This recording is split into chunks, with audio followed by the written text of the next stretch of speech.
Hello friends, hope you are doing well wherever you are right now. বর্তমানে আমাদের রাজ্য তথা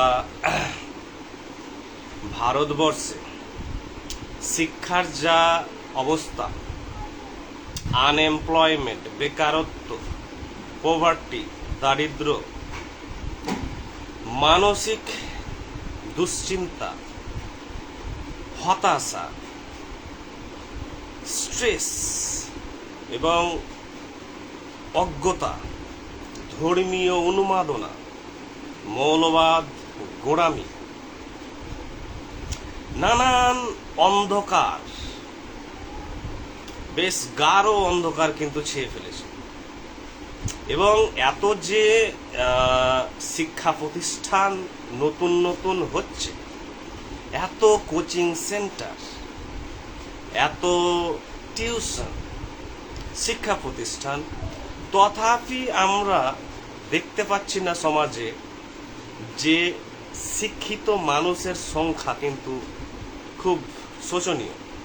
অর্থাৎ শিক্ষিত মানুষ কোথায়? ডিগ্রি থাকলে কি শিক্ষিত? কেউ ডিগ্রি নিয়ে জমিতে চাষ করছে, কেউ ডিগ্রি নিয়ে টোটো চালাচ্ছে, MA পাস করে, বিএড করে, আরো হাইফাই টেকনিক্যাল লাইন নিয়ে। তো শিক্ষিত যদি হন কেউ, বা কেউ যদি প্রকৃতই MA বিএড বা আরো টেকনিক্যাল যে লাইনগুলো আছে সেগুলো নিয়ে যদি পড়াশোনা করে থাকেন ভালোভাবে, তো তাহলে আমাদের জীবিকা অর্জনের তো রাস্তা অগণিত। কিন্তু একেবারে নিম্ন লেভেল থেকে কেন আমাদের শুরু হচ্ছে এত ডিগ্রি থাকা সত্ত্বেও? এই প্রশ্নগুলো কিন্তু অবশ্যই স্ট্রাইক করা উচিত সবার। তাহলে কি শিক্ষাতে, অর্থাৎ এডুকেশনের যে মান বা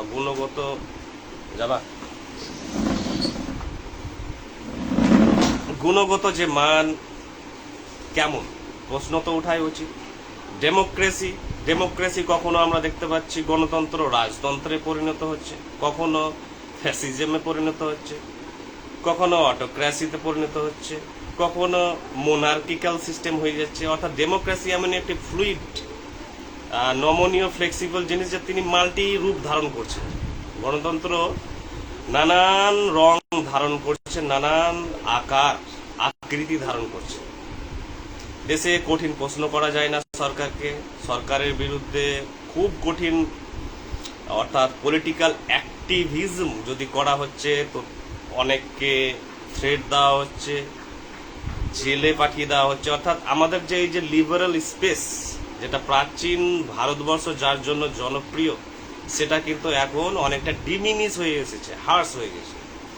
তো এই সংক্রান্ত, এবং একদিকে দেখতে পাচ্ছি রিলিজিয়াস অর্থোডক্সি, অর্থাৎ ধর্মীয় গোঁড়ামি, casteist orthodoxy, political orthodoxy, social orthodoxy, traditions. অর্থাৎ গোঁড়ামি কি শুধু ধর্মীয়ই হয়? গোঁড়ামি, নানান গোঁড়ামি আছে। এই সংক্রান্ত বিষয়ে আমরা এখানে একটু অল্প আড্ডা দেব। কেউ যদি মনে করেন যে এখানে প্রশ্ন করবেন, কোনো প্রশ্ন করতে পারেন। ধ্যান, দর্শন, সমাজ, শিক্ষা, ক্যারিয়ার, বই পড়া, কোনো কিছু সলিউশন, আপনার প্রবলেমস হচ্ছে, আপনি ক্রাইসিস থেকে বেরোতে চাইছেন, কোনো বেটার সলিউশন খুঁজছেন, তাহলে এখানে আপনি প্রশ্ন করতে পারেন।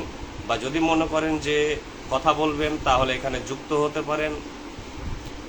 ডিসকাশন, ডিবেট, আর্গুমেন্ট নিয়ে হচ্ছে ভারতবর্ষের, প্রাচীন ভারতবর্ষের ঐতিহ্য।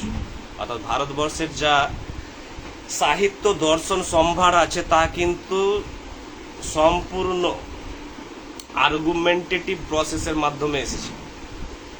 তাই অমর্ত্য সেনের একটি বই আছে, আর্গুমেন্টেটিভ ইন্ডিয়া, তর্কপ্রিয় ভারত।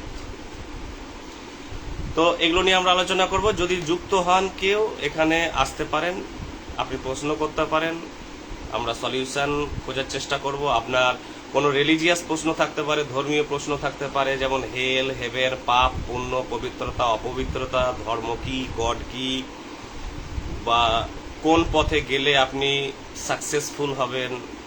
শুধু কি একটি সাকসেস পাবেন? শুধু জব পেলেই তো সফল হওয়া যায় না, সার্বিক সফলতা দরকার। অর্থাৎ জীবনের আমাদের একটি composite success, all round comprehensive exhaustive success না হলে আমরা কিন্তু সার্বিক আমাদের জীবন ভালো কাটবে না। তাই এগুলো নিয়ে আমরা আড্ডা দেব।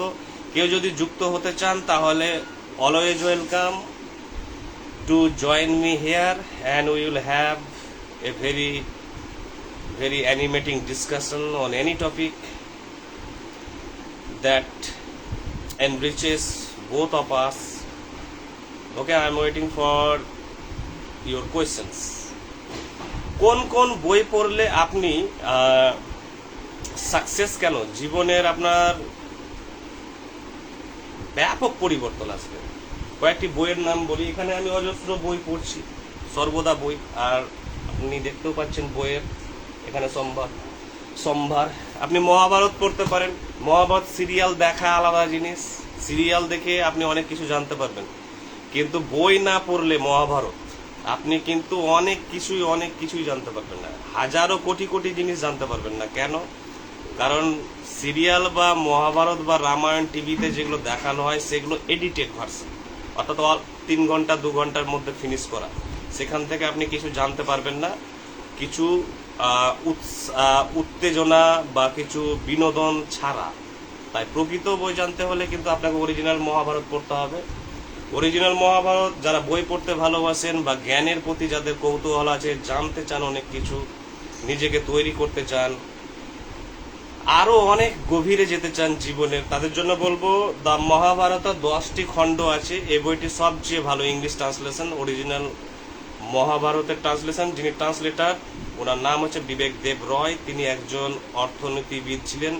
কয়েক মাস আগেই তিনি গত হয়েছেন, অর্থাৎ মারা গিয়েছেন, কিন্তু তিনি বেশ কিছু বইয়ের ট্রান্সলেশন করেছেন এবং যে ট্রান্সলেশন সবচেয়ে বেস্ট আপ টু নাও এখন পর্যন্ত। রামায়ণের ওনার ট্রান্সলেশন আছে, কিছু পুরাণের গল্পের ট্রান্সলেশন আছে। তেমনি কোরআন বা ইসলাম বা হজরত মোহাম্মদের জীবনী সম্পর্কে যদি আপনি কিছু জানতে চান বা কোরআনের ডিপে যেতে চান, গভীরে যেতে চান, ইসলামকে বুঝতে চান, হিন্দুইজমকে বুঝতে চান, ক্রিশ্চিয়ানিটিকে বুঝতে চান, বুদ্ধিজমকে, জোরাস্ট্রিয়ানিজমকে বা কোনো ফিলোসফি, দর্শন বা লিটারেচার বুকস, তাহলে এখানে অবশ্যই আসতে পারেন এবং এখানে প্রশ্ন করতে পারেন বা যুক্ত হতে পারেন। সবাইকে ওয়েলকাম। এবং আমরা খুব বন্ধুত্ব পরায়ণভাবে, ফ্র্যাঙ্কলি, অকপটে আমরা এটা খুব অ্যানিমেটিং ডিসকাশন করব, প্রাণবন্ত আলোচনা। দেখি একজন ফ্রেন্ড এখানে প্রশ্ন করেছেন, দেখি কি বলছেন। স্যার বলছি, এখন বই না পড়ে ইন্টারনেটের মাধ্যমে তথ্য নিতে পারি বা কোন জ্ঞান অর্জন করতে পারি? হ্যাঁ, বই পড়া ধরুন 2 ভাবে হতে পারে, একটা ইন্টারনেট আর একটি হচ্ছে হার্ড কপি। এই যে আমার হাতে আছে হার্ড কপি, পেপার ব্যাগ। ইন্টারনেটে বই পড়া আপনি অবশ্যই পারবেন এবং গোটা ওয়ার্ল্ডের মানুষ কিন্তু ইন্টারনেটেই কিন্তু পড়ছেন। এখন এআই এর যুগ, এআইকে যা প্রশ্ন করবেন তিনি কিন্তু উত্তর দিয়ে দেবেন আপনার। প্রশ্ন হচ্ছে যে সেখানে আপনি যেটা পাবেন, কিন্তু সর্বদা তো ইন্টারনেট খুলে বসে থাকতে পারবেন না এবং তার জন্য অরিজিনাল বই পড়তে হবে। ইন্টারনেটে স্ক্র্যাপ থাকে, স্ক্র্যাপ মানে হচ্ছে এক্সট্রাকশন, টুকরো টুকরো খণ্ড খণ্ড ফ্র্যাগমেন্ট থাকে, কিন্তু আপনাকে তো ডিটেলসে বই পড়তে হবে। ডিটেলসে না পড়লে, যেমন ধরুন ইন্টারনেটে আপনি কোরআন পড়ছেন বা বাইবেল পড়ছেন বা গীতা পড়ছেন, সেখানে আপনার ধৈর্যও বেশিক্ষণ থাকবে না। আর একটা ফ্ল্যাশের গ্লেয়ারের ব্যাপার থাকে, মোবাইল বা কম্পিউটারের ল্যাপটপের একটা গ্লেয়ার থাকে, যে গ্লেয়ারটা আপনার চোখের 12টা বাজিয়ে দিবে, আপনার নিউরাল প্রবলেম করে দিবে, নার্ভের প্রবলেম করে দিবে, আপনার সেলুলার প্রবলেম হবে, অর্থাৎ আপনার খিটখিটে মন হয়ে যাবে, আপনার ঘুম আসবে না, ইনসমনিয়া হবে, আপনার ইন্টারনেট অ্যাডিকশন চলে আসবে। আর ইন্টারনেটে কি গুগলই পড়বেন বা ইন্টারনেটের পাশে দেখবেন 10খানা অ্যাড, আকর্ষণীয় বিনোদনের অ্যাড কিন্তু ফ্ল্যাশ হচ্ছে, অর্থাৎ কোনো হয়তো মেয়ে সেখানে নাচানাচি করছে বা সিনেমার একটু সামান্য ক্লিপিং দেওয়া আছে, কোথাও হয়তো রিলস বানানো আছে। তাহলে আপনি পড়তে পড়তে টাক করে একটা টাচ করলেন ওখানে, যে যাই দেখি এখান থেকে গিয়ে আর একটা জায়গায় গেলেন, আর একটা জায়গায় গিয়ে এমন ফাঁসলেন যে আপনার পড়ার কথা ছিল ইন্টারনেটে আধ ঘন্টা একটি বিশেষ বই, কিন্তু যখন ইন্টারনেট বন্ধ করলেন তখন দেখলেন যে আপনার 3 থেকে 4 ঘন্টা কেটে গেছে এবং কোটি কোটি জগতে আপনি ট্রাভেল করে গেছেন। তাহলে বিশাল ক্ষতি কিন্তু ইন্টারনেট থেকে বই পড়া। কিন্তু ইন্টারনেট অবশ্যই পড়বো যেগুলো ফ্র্যাগমেন্টস, এক্সট্রাকশন, টুকরো টুকরো খবর হিসাবে। হঠাৎ আমার কনসেপ্ট দরকার যে ডিকনস্ট্রাকশন জিনিসটা কি, তো আমার কাছে বই নেই এই মুহূর্তে, তাহলে ডিকনস্ট্রাকশন থিওরিটা আমি পড়ে নিলাম, মেন ফিচার্সগুলো দেখে নিলাম, তারপরে বই ডাউনলোডও করতে পারেন, পিডিএফ এর মাধ্যমে পারেন, পিডিএফ ড্রাইভে যেতে পারেন, সেখান থেকে অনেক রিসার্চ পেপারও পড়তে পারেন। অবশ্যই ইন্টারনেটে ভালো, খুবই ভালো যুগ, কারণ ইন্টারনেটের মাধ্যমে সব হচ্ছে। এখন এডুকেশনের যে বিপ্লব বা প্লাবন দেখা গিয়েছে, বন্যা, ইনফরমেশন এবং ডেটার বন্যা বয়ে গেছে, ইন্টারনেটের মাধ্যমে অবশ্যই হবে। কিন্তু ইন্টারনেট কিন্তু ডিটেল জিনিস নয়, এক্সজস্টিভ নয়। তার জন্য আপনাকে হার্ড কপি বই পড়ুন, তাহলে আপনি দুটোকে পাশাপাশি, কোনোটাকেই না ছেড়ে দুটোকেই সাইড বাই সাইড সাইমultaneously ব্যবহার করতে শিখুন, এবং দুটো থেকেই বেনিফিট আপনি নেওয়ার চেষ্টা করুন যতটা পারা যায়। ইন্টারনেট তো কোনো সময় ইন্টারনেটই পড়ুন, ওখান থেকে পিডিএফ ডাউনলোড করে বই পড়ুন, কিন্তু পিডিএফ ডাউনলোড করে যখন বই পড়বেন দেখবেন যে ওখানে 300-400 বই তো পড়া সম্ভব নয় মোবাইলে। আপনার বইয়ের একটা ভালোবাসা আছে, লাভ আছে। প্রত্যেক লেখক বা বই যারা পাঠক আছেন তারা বই ভালোবাসেন। এই যে বইয়ের গন্ধ, বই যে মার্ক, এই পেজ মার্কার এখানে আমি দিলাম, এই পর্যন্ত হলো, বইটা বালিশের পাশে নিয়ে ঘুমালাম, কখনো ঘুমোতে ঘুমোতে বুকের উপরে রেখে ঘুমালাম। এই যে বইয়ের জগতের সাথে একটা আমাদের বন্ধুত্ব, একটা রোম্যান্স, একটি দারুণ একটা অ্যাফেয়ার, সেই জিনিসটাও কিন্তু আমি পাবো না, সেই মনোরম অভিজ্ঞতাটা কিন্তু আমি ইন্টারনেট থেকে পাবো না, ইউটিউব থেকে পাবো না। তবে ইউটিউব এবং বই দুটোকেই সাইমultaneously, যৌথভাবে, জয়েন্টলি কিন্তু কাজে লাগিয়ে সেখান থেকে ম্যাক্সিমাম বেনিফিটস নিতে হবে। এই হচ্ছে ইন্টারনেটের ব্যাপার এবং বই পড়ার ব্যাপার। দুটোরই কিন্তু দুটো জগৎ আছে, এবং দুটো জগৎকে কম্বাইন করুন, কম্বাইন করে ম্যাক্সিমাম বেনিফিট ওখান থেকে গেইন করার চেষ্টা করুন। তারপর আরেকটি প্রশ্ন, স্যার যেমন ধরেন আমাকে ইসলামে কোনো কোশ্চেন বা কোনো ধর্মের কোনো কোশ্চেন যদি মনে আসে, তাহলে কি এআই এর মাধ্যমে সেই কোশ্চেনের উত্তর দিতে পারি এবং সেটা নির্ভরযোগ্য? এআই থেকে আমি আগেই বলেছি, যেগুলো যান্ত্রিক কোশ্চেন হয়, মানে ডেটা লেভেলে, ইনফরমেশন লেভেলে, বৌদ্ধিক উপলব্ধি লেভেলে নয়, কিন্তু উপলব্ধি আলাদা জিনিস, ট্রুথ, জ্ঞান, এআই কিন্তু পারবে না। অর্থাৎ আমি যেটা বলতে পারবো এআই সেটা সৃষ্টি করতে পারবে না। আমি ধ্যানের উপরে যে প্রক্রিয়া বলবো এআই সেটা বলতে পারবে না, কারণ এআই হচ্ছে একটি মেকানিক্যাল প্রসেস, যান্ত্রিক পদ্ধতি। তাই ইসলামে যদি বলা যায় কোশ্চেন এআই কে, যে বলুন তো যে গড একটি কেন, দুটি নেই কেন, এআই এর ক্ষমতা নেই দেওয়ার। বুঝতে পারছো তো, যে এআই হচ্ছে একটি যান্ত্রিক পদ্ধতি যেখানে আগে থেকে ইনফরমেশন ফিড করে রাখা হয়েছে, সেটা প্রসেসিং হয়ে একটা উত্তর আসে। এআই কিন্তু কোনো মানুষ নয়, কিন্তু মানুষেরই ইন্টেলিজেন্সের ইকুইভ্যালেন্ট হিসাবে কাজ করছে, কিন্তু তার মধ্যে কিন্তু অনুভূতি নেই, ফিলিংস নেই, ভালোবাসা নেই, স্নেহ নেই, ধ্যান করার ক্ষমতা নেই, অন্তর্দর্শন করার ক্ষমতা নেই। তাই তাই এআই কিন্তু 100% নির্ভরযোগ্য জিনিস নয়, উপলব্ধিমূলক জিনিস এআই কিন্তু পারবে না। এআই নিছক ডেটা দিবে, ইনফরমেশন, অর্থাৎ যত রকমের আপনি ফ্যাক্টস চান দিবেন, আপনি হিস্টোরিক্যাল জার্নি, কিন্তু বোধমূলক, অর্থাৎ বোধমূলক মানে বুঝতে পারছেন তো, আপনার একটি সৃজনশীল প্রসেস, যেটা গভীর দার্শনিক জগৎ, মনস্তাত্ত্বিক জগৎ, সেখান থেকে এআই কিন্তু ইসলামের কোনো উত্তর দিতে পারবে না। ইসলাম সম্পর্কে বলবে যে হ্যাঁ, ইসলাম এতদিন আগে এসেছে, ইসলামের এই বৈশিষ্ট্য, ইসলামের সেই বৈশিষ্ট্য, ইসলামের এই প্লাস এস, এই মাইনাস এস, ইসলামের এই, মানে সব ডেটা, ডেটা ইনফরমেশন। এবং শুধু ইসলামই নয়, যে কোনো বই সম্পর্কে ও ডেটা ইনফরমেশন ছাড়া কিছু দিতে পারবে না। আর ডেটা ইনফরমেশন ইনিশিয়ালি একজন পাঠকের কাছে, পাঠকের জন্য দরকার আছে যে হ্যাঁ এটা, কিন্তু তারপরে তো আমি 3টি লেভেল হয় যে কোনো পড়াশোনার বা জ্ঞানের। প্রাইমারি হচ্ছে মেমোরি লেভেল, অর্থাৎ আমাকে মেমোরি লেভেলে ইনফরমেশন দিল, ডেটা দিল, আমি নিলাম।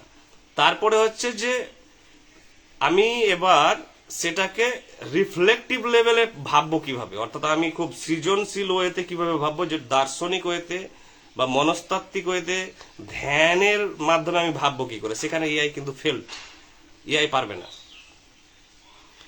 তাই রিফ্লেকটিভ লেভেল আছে এবং মেডিটেটিভ লেভেল আছে, এই গভীর জগতে তো এআই যেতে পারবে না। এআই, কারণ এআই তো মানুষ নয়, এআই হচ্ছে একটা মেশিন, একটি mechanical process of providing data and information. শুধু ও ডেটা দেয়, ইনফরমেশন দিবে।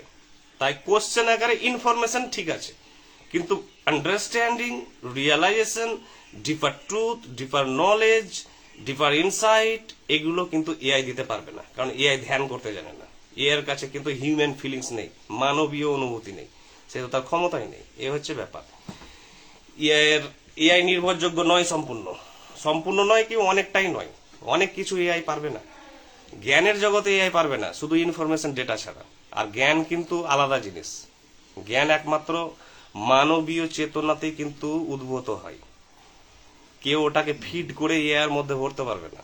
আমার কথাগুলোকে এআই ফিড করা যাবে, যদি ফিড না করা থাকে তাহলে এআই কিন্তু অন্য কিছু উত্তর দেবে, তার সমগোত্রীয় কিছু হয়তো উত্তর দেবে, কিন্তু সেই জিনিসকে টাচ করতে পারবে না।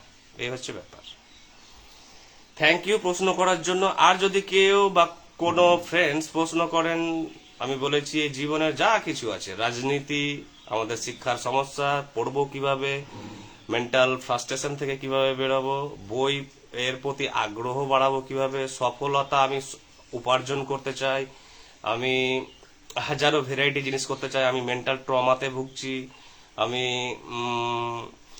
আরো ফার ফার যে আমাদের জীবনের যে বৈচিত্র্য, আমাদের যে জীবনের যে লেয়ার্স বা স্টেজেস, আমি জানতে চাই, পড়তে চাই, বুঝতে চাই, সমস্ত কিছু করতে চাই, সৃজনশীল হতে চাই, লেখক হতে চাই, আমার অ্যাম্বিশন আছে বা ডিজায়ার্স আছে, লক্ষ্য আছে। এই নানান সংক্রান্ত প্রশ্ন করতে পারেন আপনারা, এবং আপনারা এখানে যুক্ত হতে পারেন। যে কোনো টপিক নিয়ে যদি আলোচনা করতে চান তাহলে আসতে পারেন অবশ্যই। এ কয়েকটি উত্তর দেওয়ার চেষ্টা হলো।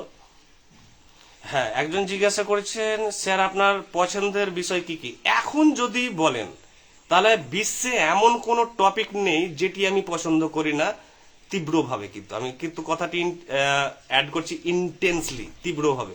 এক সময় আমার শুরুতে আন্ডার গ্র্যাজুয়েট যখন ছিলাম বা গ্র্যাজুয়েট, তখন ছিল শুধু ইংলিশ লিটারেচার জানতে চাই, কারণ আমার ইংলিশ অনার্স। ইংলিশ রিলেটেড যা আছে, ইংলিশ ল্যাঙ্গুয়েজকে আমি জানতে চাই নিখুঁতভাবে। আমি ইংলিশ লিটারেচার লিখতে চাই, আমি বড় বড় সাহিত্যিকদের দ্বারা প্রভাবিত হয়েছে, অর্থাৎ আমার জগৎ ছিল শুধু ইংলিশ লিটারেচার আর ল্যাঙ্গুয়েজ। তারপরে আস্তে আস্তে as the time went by, সময়ের সাথে সাথে আমার কিন্তু ইন্টারেস্ট এবার গ্রো করতে শুরু করে ডাইভার্স ওয়েতে, ইক্লেকটিক হতে থাকে, অর্থাৎ সিঙ্গেল এক্সপার্ট বা স্পেশালিটি না হয়ে কোথাও থেকে আমি এবার পলিম্যাথ হতে চাই, অর্থাৎ যত পৃথিবীতে জিনিস আছে আমি সবই জানতে চাই, এবং ততটাই প্যাশনেটলি এবং ইন্টেন্সলি, সেই ততটাই লাভিংলি। যেমন ধরুন এখন ফিজিক্স আমি জানতে চাই তীব্রভাবে, রিলিজিয়ান জানতে চাই তীব্রভাবে, পলিটিক্যাল সায়েন্স জানতে চাই তীব্রভাবে, sociology, anthropology, philosophy, psychology, meditation, god, supernatural জিনিস, ইন্টেলেকচুয়াল জিনিস থেকে শুরু করে, হিস্ট্রি থেকে শুরু করে, আমি প্রত্যেকটি জিনিসে কিন্তু আমার এখন আগ্রহ ইকুয়ালি, সমানভাবে তীব্র এবং প্যাশনেট। আমি ইসলাম জানতে চাই গভীরভাবে, কারণ I love Islam, I love Hinduism, I love all types of knowledge that exist in our society. এই সোসাইটিতে যা কিছু অস্তিত্বশীল আছে, আমি প্রত্যেকটি জিনিসকে জানতে চাই, এবং জানতে চাই সাধারণভাবে জানতে চাই না, আমি গভীরভাবে জানতে চাই, তার হৃৎপিণ্ডে আমি প্রবেশ করতে চাই, তার সত্তায় আমি প্রবেশ করতে চাই। তাই আমার এখন বিশেষ কোনো ফিল্ড আমার কিন্তু আমি কিন্তু সীমিত নেই বা কনফাইন নেই। আমি কিন্তু সমগ্র মহাবিশ্ব যেমন বৈচিত্র্যময়, ডাইভার্স, ততটাই আমার ইন্টারেস্ট বা আগ্রহ বা রুচি এখন বৈচিত্র্যময়, অর্থাৎ ইকলেকটিক বা ডাইভার্স বা হেটেরোজিনিয়াস। এইটি হচ্ছে ব্যাপার। তাই আমি বলবো প্রত্যেকটি জিনিসকে জানার জন্য, কারণ এই মহাবিশ্বের কোনো একটি নির্দিষ্ট জিনিস নেই যে নির্দিষ্ট জিনিস জানলেই হয়ে গেল। সব জিনিস জানতে হবে, কিন্তু তার জন্য সময় লাগবে। প্রথমে হয়তো আপনার প্যাশন বা আমার প্যাশন হতে পারে একটি নির্দিষ্ট জিনিসে, চাষবাস হতে পারে, খেলা হতে পারে, বই হতে পারে, নানান কিছু হতে পারে, কিন্তু তারপরে প্যাশন দেখবেন ছড়াবে, স্প্রল করবে, স্ক্যাটার করবে। তারপরে দেখবেন যে এই প্যাশন পুরো মহাসমুদ্রের মতো প্লাবিত হয়ে যাবে, চারিদিকে ছড়িয়ে পড়বে, সব জানার ইচ্ছা হবে একটা টাইমে, যেটাকে বলা হচ্ছে পলিম্যাথ। যেমন অ্যারিস্টটল ছিলেন, হজরত মোহাম্মদ ছিলেন, রবীন্দ্রনাথ ঠাকুর ছিলেন, অনেক দার্শনিক আছেন, ইমানুয়েল কান্ট থেকে দেকার থেকে শুরু করে প্লেটো, অ্যারিস্টটল, হাজারো লোক, সক্রেটিস। এই হচ্ছে ব্যাপার। নেক্সট প্রশ্ন, স্যার আমার মাঝে মাঝে অনেক গভীর অনুভূতির স্বপ্ন আছে, যেমন কি লুসিড ড্রিম, আবার অনেকবার লুপ ড্রিম, যেখানে মনে হয় আমি স্বপ্ন থেকে উঠেছি, কিন্তু আসলে আমি স্বপ্ন থেকে উঠিনি, আমি স্বপ্নে থাকি আর এটা বারবার হয়। অনুভূতির স্বপ্ন যেমন অনেকবার লুপ ড্রিম, যেখানে মনে হয় আমি স্বপ্ন থেকে উঠেছি, কিন্তু আসলে আমি স্বপ্ন থেকে উঠিনি। এটা তো সম্পূর্ণ ড্রিমের জগৎটা হচ্ছে টোটালটাই হচ্ছে সাবকনসিয়াস স্টেজ অফ মাইন্ডের জিনিস। অর্থাৎ স্বপ্ন মানুষের কখন আসে আর কখন আমি মনে হচ্ছে যে না আমি জেগে আছি না স্বপ্ন হচ্ছে, এইরকম একটি অনুভূতি বা অভিজ্ঞতার কথা আমাদের এই বন্ধু বলছেন। সেটা মানুষ কোন স্টেজে স্বপ্ন দেখে, ঘুমের গভীর ঘুমে কি স্বপ্ন দেখে, না ঘুম না এলে স্বপ্ন দেখে, না কখন স্বপ্ন দেখে। স্বপ্ন সর্বদা সাইকোলজিক্যালি এটি প্রমাণিত যে স্বপ্ন সর্বদা সেমি কনসাস স্টেজ অফ মাইন্ডে ঘটে, অর্থাৎ অর্ধচেতন অবস্থায়। না আপনি সম্পূর্ণ ডিপ ঘুমিয়ে আছেন গভীরভাবে, না আপনি সম্পূর্ণ জাগ্রত অবস্থায় আছেন, অর্থাৎ ইন বিটুইন স্টেজে স্বপ্ন ঘটে। ইন বিটুইন স্টেজে যেহেতু সেই স্টেজে দুটো ফিলিংই হতে পারে বা অনুভূতি হতে পারে যে আমি কি জেগে আছি না আমি তো ঘুমিয়ে আছি, স্বপ্নেই আছি। তো স্বপ্ন যে দেখছে স্বপ্নদ্রষ্টা, তাকেও কিন্তু আমি ধরে নিতে পারবো আমার আরেকটি সত্তার মাধ্যমে। তার জন্য বলেছিলাম, কারণ এই স্টেজটি কিন্তু ইন বিটুইন স্টেজ, জেগেও আছেন ঘুমিয়েও আছেন, তাই দুটো অনুভূতি হওয়াটা স্বাভাবিক। আপনার যেটা বলছেন যে স্বপ্ন দেখছি অথচ মনে হচ্ছে আমি জেগে আছি, অথচ আমি আবার জেগে আছি তো মনে হচ্ছে স্বপ্ন দেখছি। এই স্টেজটি যেহেতু গভীর ঘুম নয় বা সম্পূর্ণ জাগ্রত অবস্থা নয়, তাই এরকম অনুভূতি হওয়াটা স্বাভাবিক। তাই এই ড্রিমটিকে যদি জানতে চান, বুঝতে চান, ড্রিমের ব্যাপারে, স্বপ্নের ব্যাপারে, স্বপ্ন যদি জানতে পারেন অনেক কিছু জেনে যাবেন, আপনার রহস্য। তাহলে আপনাকে বুঝতে হবে যে স্বপ্নের নির্দেশক কে, স্বপ্নের প্রযোজক কে। সিনেমার মতো স্বপ্ন হচ্ছে একটি, dream is like a movie or film. নির্দেশক আছেন স্বপ্নের, পরিচালক আছেন অর্থাৎ প্রডিউসার, আবার এর স্ক্রিপ্ট রাইটার আছেন, লেখক আছেন, আবার এর দর্শক আছেন। এই চারজনের রোলকে আপনাকে বুঝতে হবে কিন্তু নীরব চেতনার মাধ্যমে, মননের মাধ্যমে, কন্টেম্পলেশনের মাধ্যমে। অর্থাৎ চোখ বন্ধ করে নিজের মাইন্ডকে দেখুন আর স্বপ্নের থিমটাকে মাইন্ডে নিয়ে আসুন, সূক্ষ্ম চেতনায়, নিষ্ক্রিয় চেতনায়, এবং ধীরে ধীরে ভাবুন এবং দেখার চেষ্টা করুন চেতনা দিয়ে যে স্বপ্নটাই বাস্তবে বা প্রকৃতপক্ষে কি ঘটে। আপনি সম্পূর্ণ স্বপ্নের রহস্য জানতে পারবেন এবং আমার যে জ্ঞানের অভিশাপ বইটি আছে সেখানেও কিন্তু এই স্বপ্নের ব্যাপারটি আছে। এবং স্বপ্ন নিয়ে সিগমন্ড ফ্রয়েড, কার্ল জুং, বড় বড় সাইকোলজিস্টরা কিন্তু কাজ করে এসেছেন, এখনও কাজ চলছে। কিন্তু স্বপ্নকে জানার বেস্ট উপায় হচ্ছে, অর্থাৎ মাইন্ডকে জানার বেস্ট উপায় হচ্ছে নীরব মনন আর হালকা, না অ্যাক্টিভ অতি সক্রিয় না অতি প্যাসিভ একটি স্টেজ মাইন্ডে সৃষ্টি করা ধ্যানের মাধ্যমে, যেখানে আপনি চেতনার মাধ্যমে পুরো স্বচ্ছভাবে পরিষ্কার এর রহস্যকে দেখতে পাবেন, এর জটিলতাকে, প্রত্যেকটি জিনিসকে বুঝতে হবে। এই হচ্ছে। আর যদি কারো প্রশ্ন আমার আর স্যার আমি জানি যে আমি স্বপ্নে আছি কিন্তু স্বপ্ন থেকে জাগ্রত হতে পারছি না, এই ব্যাপারটি বললাম না, এই জায়গাটি খুব সূক্ষ্ম জায়গা, খুব সাটল। যে আপনি স্বপ্নে আছেন অথচ স্বপ্ন থেকে জাগ্রত হতে পারছেন না, কারণ আপনার যে কনসাসনেস, অর্থাৎ যে আপনার যে চেতনা, আপনার চেতনা ডিভাইডেড হয়ে আছে, অর্থাৎ স্প্লিট ইনটু টু ওয়ার্ল্ড। দুটো জগতে আপনার চেতনা বিভক্ত হয়ে আছে। একটা জগৎ হচ্ছে যে একটা চেতনার অংশ ঘুমে আছে, যেটাকে বললাম সেমি স্টেজ অফ কনসাসনেসে ঘটে স্বপ্ন। একটি চেতনার অংশ ঘুমে আছে, আর একটি চেতনার অংশ জাগ্রত অবস্থায় আছে, কিন্তু খুব জাগ্রত নয়, কিন্তু প্যাসিভ, নিষ্ক্রিয়। এই দুটোই কিন্তু হেল্পলেস, তাদের জগতে দুটোই কিন্তু অসহায়। তারা কিন্তু যেহেতু সম্পূর্ণ ফাংশনাল বা অপারেটিভ নয়, তাই কেউ কিন্তু স্বাধীনভাবে ডিসিশন নিতে পারবে না। অর্থাৎ যে জাগ্রত অবস্থায় আছে, অর্থাৎ সেমি জাগ্রত অবস্থায়, অর্ধ জাগ্রত অবস্থায়, সে কিন্তু সম্পূর্ণ তার ইচ্ছে অনুযায়ী কিন্তু জেগে যেতে পারবে না যে এই স্বপ্ন চলছে আমার, আমি জেগে যাই, কারণ ও কিন্তু প্যাসিভ অবস্থায় আছে, নিষ্ক্রিয় অবস্থায়। আর যে স্বপ্ন দেখছে সেও কিন্তু নিষ্ক্রিয় অবস্থায় আছে। তুলনামূলকভাবে নিষ্ক্রিয় বেশি অবস্থায় আছে হচ্ছে যে ঘুমে আছে, অর্থাৎ অর্ধচেতন ঘুম অবস্থায়। আর দ্বিতীয় হচ্ছে যে জেগে আছে, সে হাফ প্যাসিভ হাফ অ্যাক্টিভ অবস্থায় আছে। তাই সেমি স্টেজে কিন্তু স্বপ্নটা ঘটছে। তাই যেহেতু আমার consciousness divided into two world or two parts, সেহেতু দুটোই কিন্তু হেল্পলেস, অসহায়। তাই সম্পূর্ণ এই পার্টও ডিসিশন নিতে পারছেন না, সম্পূর্ণ এই পার্টও ডিসিশন নিতে পারবেন না।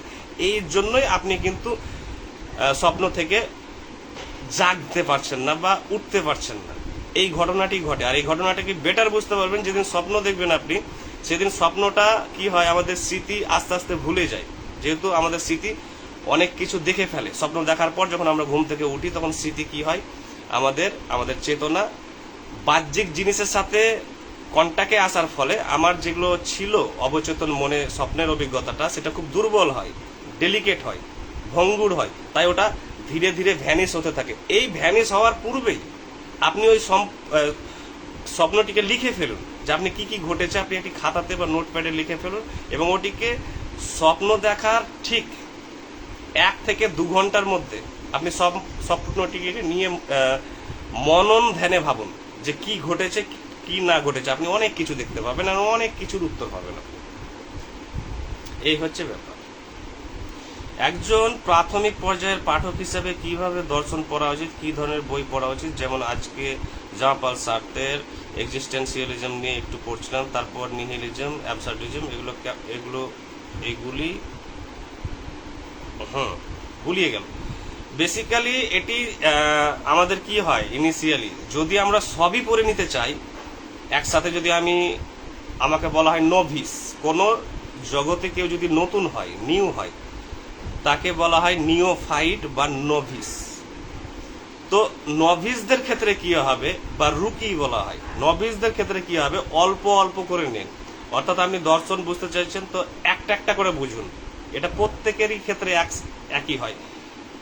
যে একজন শিশুকে যদি আপনি পুরো হরফ যে আছে স্ক্রিপ্ট A to Z একসাথে কি শেখাই আমরা শুরুতে, না, আগে এ শিখো।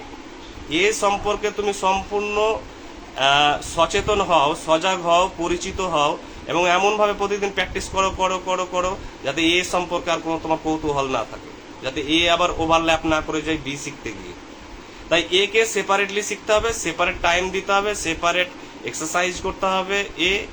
এ লেটার যখন আমার অ্যালফাবেট হয়ে গেল করা, তখন যখন আমি সম্পূর্ণ এবার পরিচিত হয়ে গেছি আমি গভীরভাবে তারপরে আমি বিয়ে আসবো। না হলে যদি আমি দুটোকেই ঝাপসা ঝাপসা করে নিই এবং তাড়াহুড়োতে কম সময় দিই, তাহলে বি দুটোই ওভারল্যাপ করে যাবে একজন শিশুর কাছে। তখন শিশুর যে অসুবিধা হবে, এ কে বি লিখবে, বি কে এ লিখবে, সেটা ওর কাছে কিন্তু ডিস্টিংশনটা কিন্তু হারিয়ে যাবে। আর এই ডিস্টিংশন সৃষ্টি হয় সময়, উপলব্ধি, চর্চা, প্র্যাকটিসের উপরে। তাই আপনি শুরু করতে পারেন হিউম্যানিজম, প্রথমে পড়ুন যে মানবতাবাদ কি। মানবতা নিয়ে ভাবছেন যে মানুষ কেন্দ্রিক জগৎ, যেখানে কোনো সুপারন্যাচারাল জিনিস নেই, মানুষই সব, মানুষের যেখানেই মানুষ আছে, জাতি ধর্ম বর্ণ ছাড়ো, আগে মানুষকে বাঁচাও, পীড়িত মানুষের পাশে দাঁড়াও, পরে দেখবো তার জাতি কি আছে, ধর্ম কি আছে, সোশ্যাল স্ট্যাটাস, ইকোনমিক স্ট্যাটাস কি আছে, তার পলিটিক্যাল ওরিয়েন্টেশন কি আছে, আমরা পরে দেখবো। আগে লোকটা অসুবিধা আছে, বাঁচাও, সেভ হিম।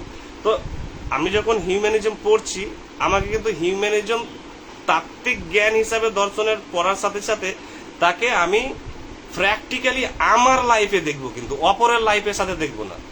যে হিউম্যানিজমের সাথে আমার কি রিলেশন আছে, আমার পরিবারের কি রিলেশন আছে, আমার বন্ধু বান্ধবী আত্মীয় স্বজনদের কি সম্পর্ক আছে হিউম্যানিজমের সাথে।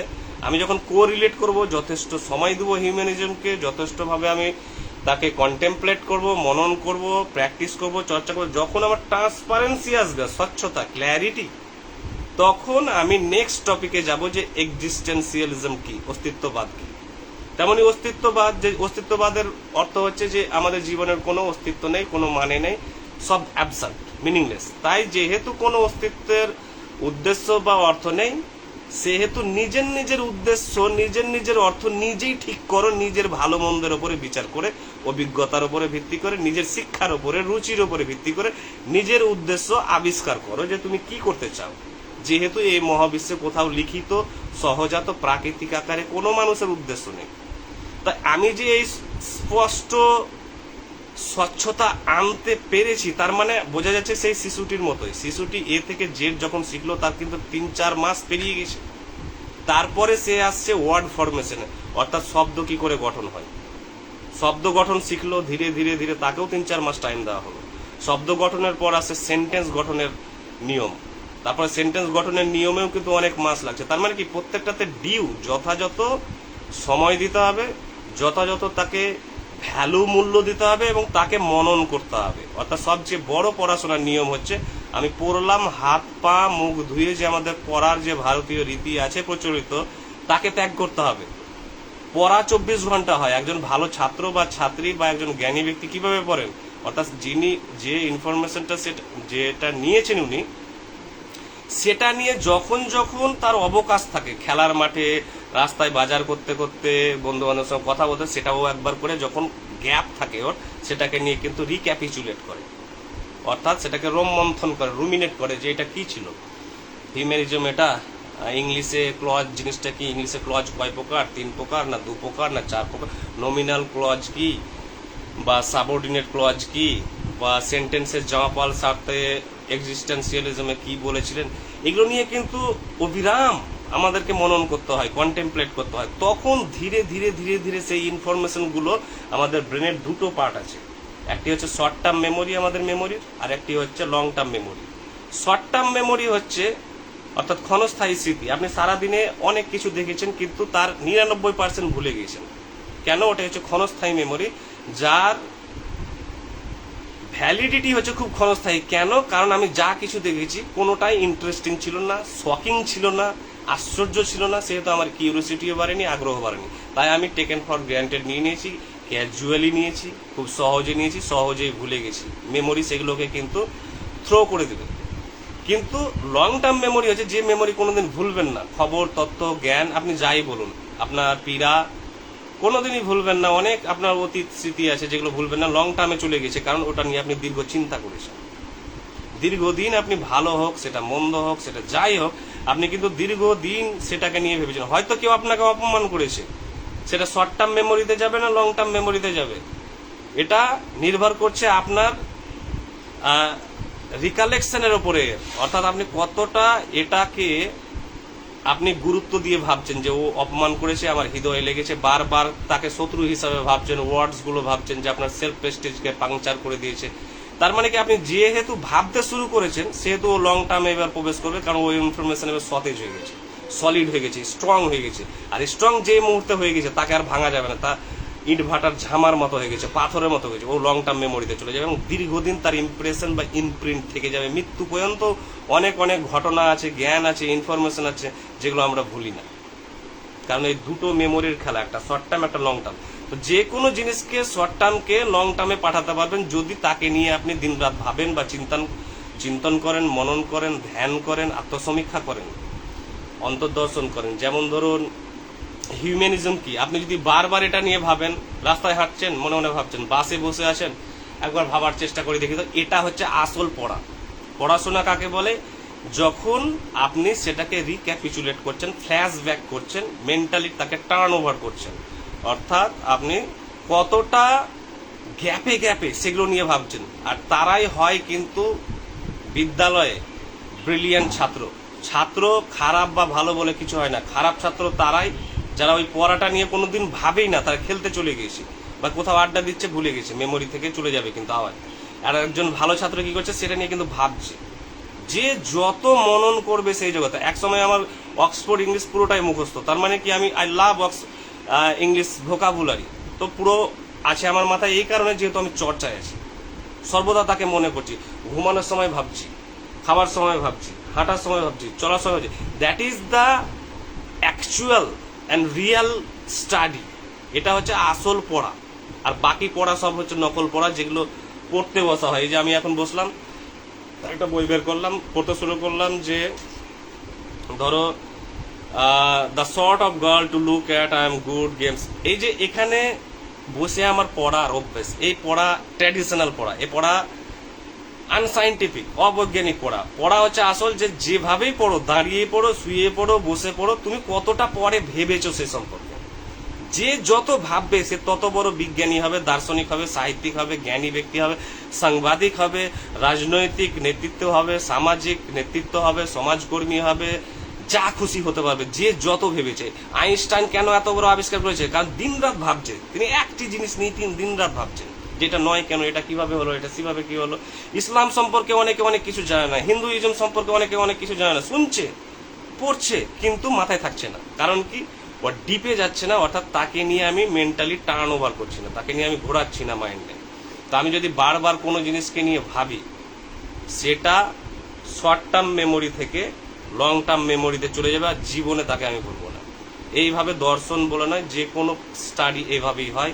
আপনি ভালো হয়তো মেডিকেল এমবিবিএসে কেউ র্যাঙ্ক করেছে, বা কোনো ভালো ছাত্র বা ছাত্রী বা ভালো বিজনেসম্যান, এর পরিচয় কি? তার মানে ও দিন রাত ভাবছে কাস্টমার নিয়ে। একজন বিজনেসম্যান কাস্টমার নিয়ে দিন রাত ভাবছে কিভাবে এটা প্রোডাক্টটাকে সেল করব আমি, কিভাবে কাস্টমারের সাইকোলজি জানতে হবে, আবহাওয়া জানতে হবে, প্রতিযোগিতা জানতে হবে, আশেপাশে কে কি করছে জানতে হবে।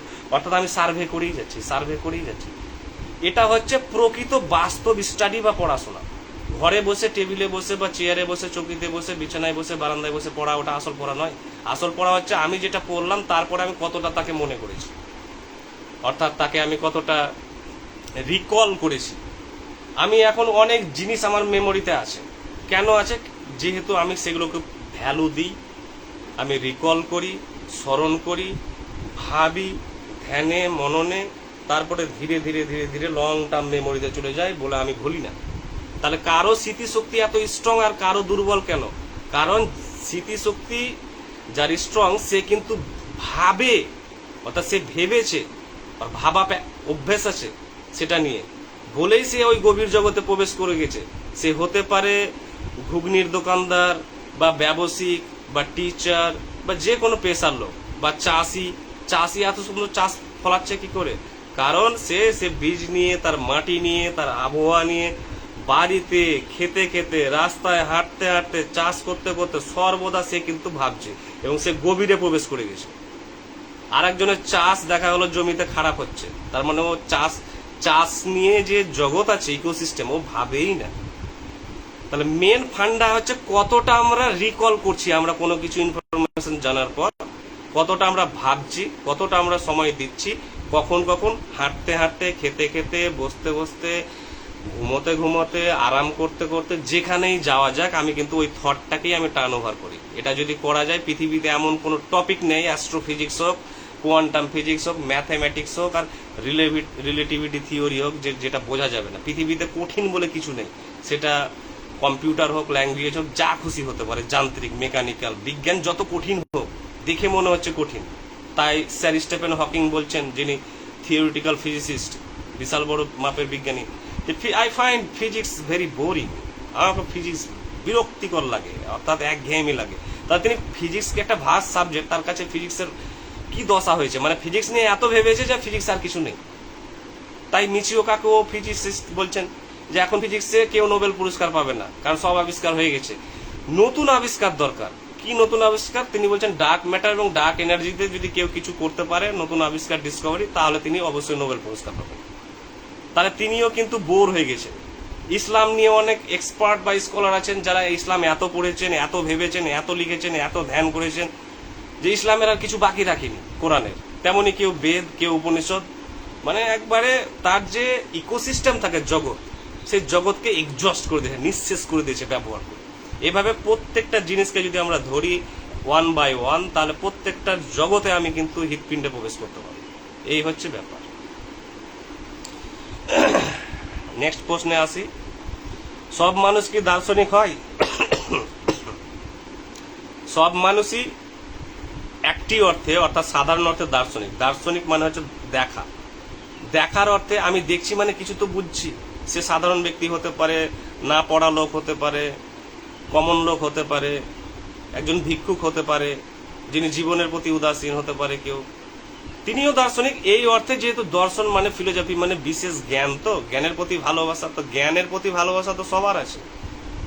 যেটুকুই জ্ঞান হোক, উপার্জনের জ্ঞান হোক, স্নান করার জ্ঞান হোক, খাওয়ার জ্ঞান হোক, জ্ঞান তো সবই জ্ঞান, নলেজ, অর্থাৎ সচেতনতা, অ্যাওয়ারনেস, বা আমার কাছে ডেটা ইনফরমেশন, এই অর্থে সবই ফিলোসফার।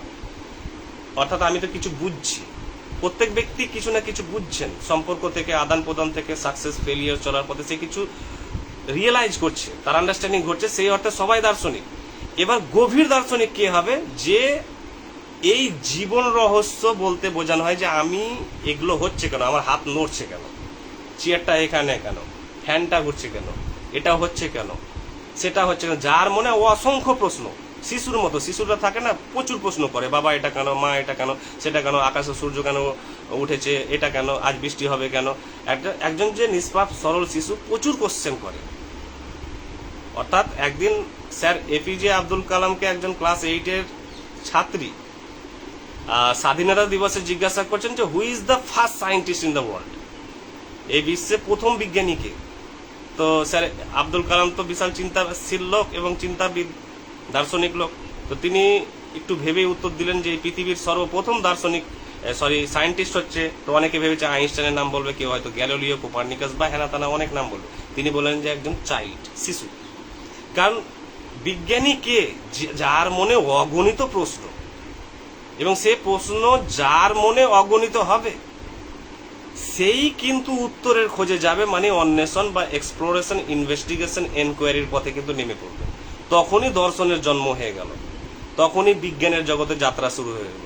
বিজ্ঞান আর দর্শনের মধ্যে পার্থক্য হচ্ছে যে দর্শন হচ্ছে আইডিয়া, ধারণাগত জিনিস, আর বিজ্ঞান হচ্ছে তার অ্যাপ্লিকেশন, এক্সপেরিমেন্টাল অ্যাপ্লিকেশন। এটাই তাই দার্শনিক সবাই হতে পারবে যদি তার মনে অগণিত প্রশ্ন আসে যে হিন্দু কারা, মুসলিম কারা, খ্রিস্টান কারা, পলিটিশিয়ানরা এমন কেন করছে, মানুষ এইভাবে ভুগছে কেন। গৌতম বুদ্ধেরও কিন্তু এরকম কোটি কোটি প্রশ্ন এসেছিল মাইন্ডে, মানুষ এত বয়স হয়ে যাচ্ছে কেন, বয়স হলে শরীরে স্কিনে শ্রিঙ্কেজ হয়ে যাচ্ছে, এত অসুখ, এত মানুষের দুঃখ কষ্ট কেন, এগুলো হচ্ছে কেন আমাদের সাথে। গৌতম বুদ্ধের হাজারো প্রশ্ন, এই প্রশ্ন থাকতে না পেরে তিনি গৃহ ত্যাগ করে কিন্তু একদিন চলে গেলেন এই কোশ্চেনেরই উত্তর খুঁজতে। তিনি থাকতে পারেননি বাড়িতে, এতগুলো প্রশ্ন মাথায় থাকলে বাড়িতে থাকা সম্ভব নয়, বা নর্মাল জীবনে থাকা সম্ভব নয়। তিনি দার্শনিক হতে বাধ্য, তিনি জ্ঞানী হতে বাধ্য। তাই প্রশ্ন করতে হবে কিন্তু। আর আমার কৌতূহল, কেন কেন, why why why why, how, where, when, আমি যতক্ষণ না কোশ্চেন করছি ততক্ষণ পর্যন্ত আমার ভিতরে কিন্তু গভীর ক্রেভিং তৈরি হবে না, আকাঙ্ক্ষা তৈরি হবে না কোনো কিছুর প্রতি। এ হচ্ছে ব্যাপার।